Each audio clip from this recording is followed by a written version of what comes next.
Ridaa. I am the founder of Dance Bhangra from the United Kingdom, and my occupation is actually a marketing manager by day, and I'm a Bhangra dancer by night.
Is my meditation, it's my escape.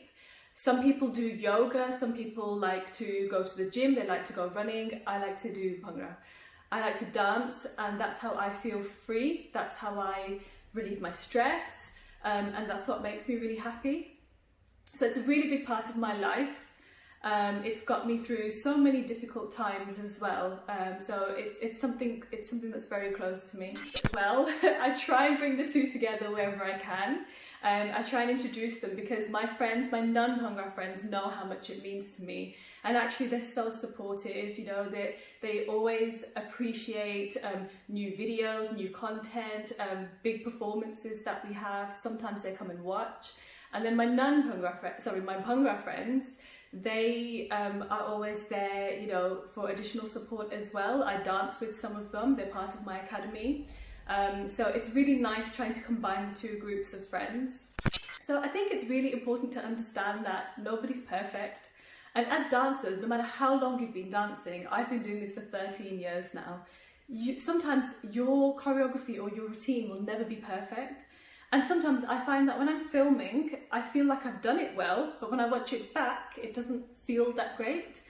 And I think it's really important for me and for everybody to understand that it never has to be perfect. And there's been times where I've posted videos that weren't perfect, and I've actually said, look, I know my technique wasn't great here, but there's a reason I do that, and that's because, you know, social media has created this false reality now of things having to be perfect. And they don't, and they shouldn't. So as long as we are aware of technique and we know what we need to work on, it's okay not to do it right every time. So I've been doing this for 13 years, and over the years I have participated in national Bhangra competitions. I've taught in different countries all over the world, including Paris, Barcelona, Lahore, participated with so many artists across the world. But my biggest achievement is my academy, Dance Bhangra. So my academy, I decided to start this 3 years ago. And the reason I decided to start it is because I wanted to create a safe community for all of my dancers and dancers in general. Now, unfortunately, you know, Bhangra politics is a problem, and I wanted to create an environment that focused solely on the passion for dance and nothing else. And as a result, my academy, it consists of siblings, a mother and daughter, a father and daughter, and there's nothing more beautiful than that. We even have a grandma that dances with her daughter and her granddaughter. It's so beautiful. And just in 3 years, we've performed at so many big events. We've been in music videos for artists that I've grown up listening to and absolutely love, like Punjabi MC. So for me, that community, that academy is definitely my biggest achievement and contribution to the Bhangra community. It's a really good question. So I love Kuldeep Manak. I love all of the old school singers. I love anybody that shows a passion for Bhangra and that genuinely tries. And that doesn't mean it's somebody that knows everything and they're really talented. The people that are genuinely trying to learn and educate themselves, the people that are practicing, the people that are really putting themselves out there on stage with no experience, you know. So for anybody that has the confidence to do this and the passion to learn, they are my idol. If you asked me this question before lockdown, I would have given you a whole long list of great things. Unfortunately, lockdown has put so many of our great projects on hold. So really for me, the focus now is to provide something digitally to my followers, my dancers, my academy. And this could be through Insta Live classes, which I'd like to start again soon. And just find new ways of doing things that don't involve now, like, you know, being out in big groups, because that's something we won't be able to do for a long time. But ask me this question again after lockdown and I'll have a better answer for you.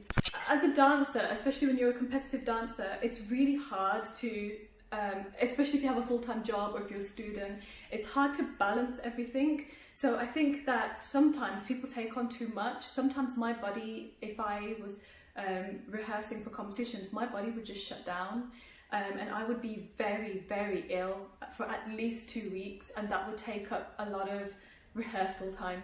So I guess what I'm trying to say is listen to your body and know when you need to rest and know when you need to take a break. A lot of the time I can do choreography in my head now, which really helps. It means I can just lie down, have the TV on in the background, do some choreography. I wrote about this recently. I think it's a big problem all over the world, not just here in the United Kingdom. And as I wrote about, I think it comes down to two things. I think it comes down to an unhealthy ego and a negative attitude. Unfortunately, we have started making Bhangra quite competitive, and that's a big problem. I think if we forget why we do it, so we forget about the passion, and we forget about the art and the culture. And you don't have to be from the culture, you know, to know about Bhangra, like Bhangra, learn about it. And I think that we forget why we're doing it in the first place and why it brought us together in the first place. So I would say, you know, politics, unfortunately, it's a big problem, but it's really important that you play your part as well. So, you know, if you see that sort of negativity, try and put an end to it, because that's how it continues. You know, it's a vicious cycle. And, you know, try and create a safe environment for your dancers. If there's any issues, shut them down straight away. You know, don't let it carry on, but always be a fair captain, a fair leader. You know, favoritism, sides, none of that should play a part as a captain or a leader. And that's how you create a nice environment for your dancers. I feel quite strongly about people mixing different types of dance with Bhangra. So I've seen people do hip hop with it. I've seen moves that are probably not even Bhangra moves. I feel like, and this is my personal opinion, with Bhangra you should always keep it traditional. And the reason I say that is because it's an art form for a reason, yeah? And, you know, I think when you start diluting it, you start losing the cultural aspect of it, you start losing the art. And then really, it's not Bhangra, is it? Because it's become like a fusion of something. And I think fusions, they look great, and I admire the people that can do it. I love the way people can switch styles up so easily and so quickly. But I don't believe in mixing Bhangra with things like hip hop and that kind of stuff. So I think it's a tricky one, because sometimes a new learner doesn't have the right support, and that's something I've realised. So it's very easy to judge and say, you know, they've started teaching Bhangra when they don't even know the basics. And it comes back to experienced dancers. It's our responsibility to try and help them and try and guide them and teach them. And if you are a new learner, please, like I said previously, if you are a new learner, reach out to people. Don't be afraid to reach out to some experienced dancers and ask for help. That's what we're here for. And don't be afraid to challenge yourself, learn new technique, learn different parts of Bhangra, different segments, Luddi, Dhamal, Jhumar, and really educate yourself as well. Try and learn about the origins, the history, so you can start understanding how it all came together. Really good question. So I think, unfortunately, because of social media, the foreign Bhangra dancers, or the dancers that use Bhangra as a way of becoming bloggers or social influencers, unfortunately that then takes the limelight off the raw talent. And it's something I feel quite strongly about. I don't think raw talent is appreciated. Dancers that originally performed in India, you know, they were winning competitions in India, just really great, strong dancers. So I think that it's not anybody's fault. I just think social media has made it this way. I personally wouldn't even have social media if I didn't need it, but I just think that unfortunately, you know, people prefer a video that looks pretty instead of somebody that's dancing on a rooftop in Punjab beautifully, but that won't be appreciated because they prefer a pretty video of somebody, I don't know, maybe doing a fusion. So please, if you're listening to this, please appreciate the raw talent, please. It doesn't matter if the video's not filmed nicely, even if they've danced in the bin, on their rooftops, anywhere, appreciate that, because that is raw talent. So for anybody that's learning, that wants to learn, I would say don't stop learning. There is so much you can learn about, so many different styles, Jhumar, Dhamal, Luddi. So educate yourself on different segments, different styles, and please just don't quit, you know, like if there's so much negativity, unfortunately, and I feel like, and I wrote about this recently, people stop dancing because of negativity. Don't let it get to you, you know, it's just words, and don't also let that happen in front of you. So if you see that sort of behaviour, don't let it go unnoticed, you know, break that cycle, let people, like, empower people, don't bring them down. And if you want to learn, reach out to people. There's plenty of people that are willing to help. I'm willing to help.